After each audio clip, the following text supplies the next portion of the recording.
know the strange human obsession. For as long as we have existed, we have told stories. Before cities, before writing, before gods carved in stone, there were stories. Animals communicate, birds signal danger, wolves coordinate hunts, primates use calls and gestures, but humans do something stranger. We narrate. We don't just describe what is happening, we imagine what happened. We speculate about what will happen.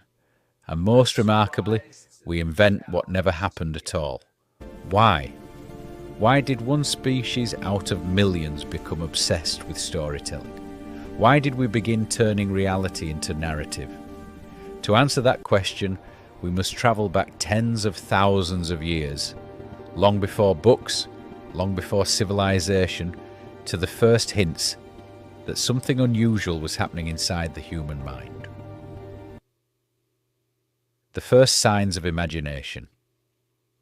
Around 40,000 years ago, something extraordinary appears in the archaeological record. In the Chauvet cave in France, dated to roughly 36,000 years ago, humans painted lions, rhinos and horses with astonishing detail. Not stick figures, not crude scratches, but layered, dynamic animals, moving, hunting, alive. In other caves across Europe, we find hand stencils, human palms pressed against stone walls, sprayed with pigment. It is as though someone whispered across time, "I was here." But the most fascinating object of all comes from Germany, a small ivory carving known as the Lion Man. Dated to about 40,000 years ago, it depicts a being with the body of a human and the head of a lion.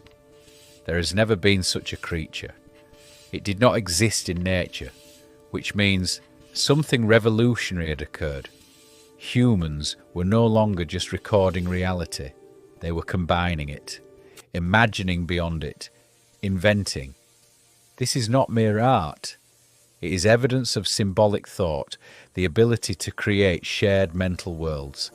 And once imagination becomes shared, story is born. Firelight and memory long.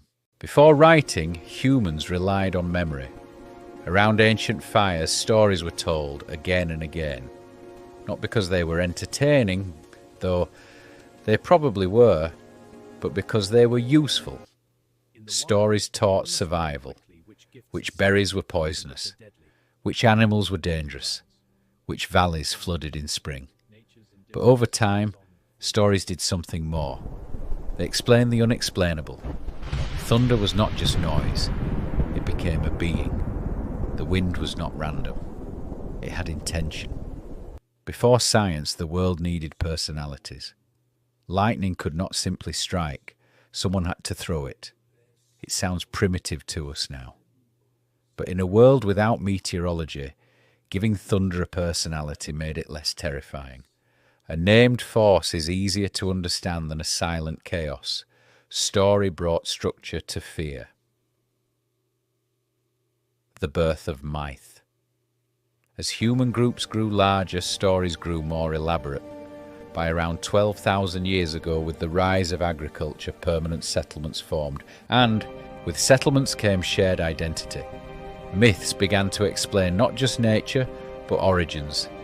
In Mesopotamia, the Epic of Gilgamesh told of kings and floods. In ancient Egypt, the god Osiris explained death and rebirth. In early Hebrew tradition, Genesis described creation itself. Across continents, from the Americas to Asia, flood myths appear independently. Different cultures, different geographies, similar patterns. Why? Because humans everywhere face the same mysteries. Where did we come from? Why do we suffer? What happens when we die? The comparative mythologist Joseph Campbell later argued that many cultures share common narrative patterns, what he called the monomyth, or the hero's journey. Carl Jung suggested that certain symbols and archetypes arise from deep structures within the human psyche.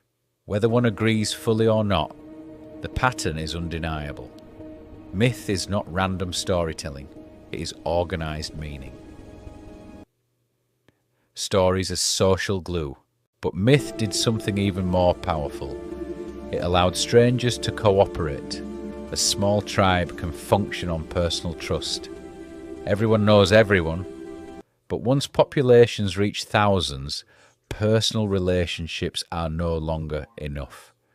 You cannot personally know every farmer, soldier, or builder. So what binds them? Shared belief, shared story. We descend from the same ancestor. Our gods chose us. Our land is sacred. Historian Yuval Noah Harari argues that large-scale human cooperation is built on shared, imagined realities. Money, nations, human rights, they exist because we collectively agree they exist. They are stories we treat as real, not lies, but shared narratives. And those narratives allow millions of strangers to cooperate without chaos. In that sense, myth was humanity's first social technology. From story to power. As civilizations grew, stories became political tools. In ancient Egypt, the pharaoh was not merely a ruler, he was divine. In China, emperors ruled under the mandate of heaven. In medieval Europe, kings claimed divine right. Story granted authority. If a ruler is chosen by the gods, rebellion becomes more than political. It becomes spiritual. Myth stabilized power structures. It justified borders. It defined laws. It shaped moral codes. The invention of myth did not simply explain the world, it organized it. The philosophical turn. Eventually, humans began analyzing their own stories. In ancient Greece, philosophers like Plato questioned myth and proposed reason, yet even Plato used allegory, stories, to communicate truth. The Enlightenment later elevated rationality. Science replaced many supernatural explanations. And yet storytelling never disappeared. It evolved. Today we no longer explain lightning through gods, but we still frame our lives as narratives. We speak of finding our purpose. We describe life as a journey. We cast ourselves as heroes or victims. Even modern nations are built on foundational stories. Even corporations craft origin myths. Even social movements depend on compelling narratives. We remain the storytelling species.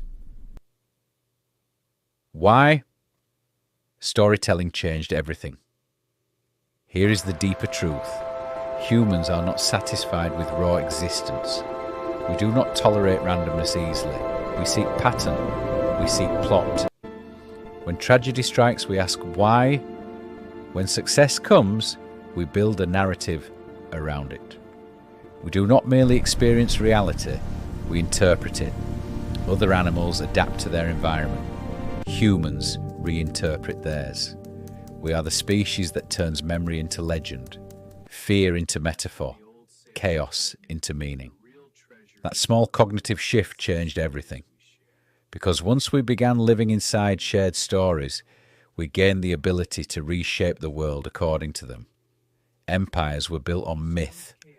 Revolutions were sparked by narrative. Laws were justified by sacred texts. And today, digital networks spread stories faster than any ancient fire ever could. The medium has changed. The instinct has not. Conclusion. The invention of myth was not a sign of ignorance. It was a sign of imagination. It marked the moment humans stepped beyond instinct and began constructing mental worlds together. 40,000 years ago, someone carved a lion-headed human from ivory. That small figurine represents something extraordinary. A mind capable of blending reality with imagination. And once that happened, history itself became a story. We are the only species that knows it will die. The only species that wonders why it exists. And perhaps the only species that can endure reality because it can narrate it. We did not just adapt to the world, we gave it meaning. And in doing so, we built civilization itself. If you enjoyed this episode of Exploration Hub, subscribe, because in the next documentary we will explore another moment when imagination reshaped reality and changed the course of human history forever.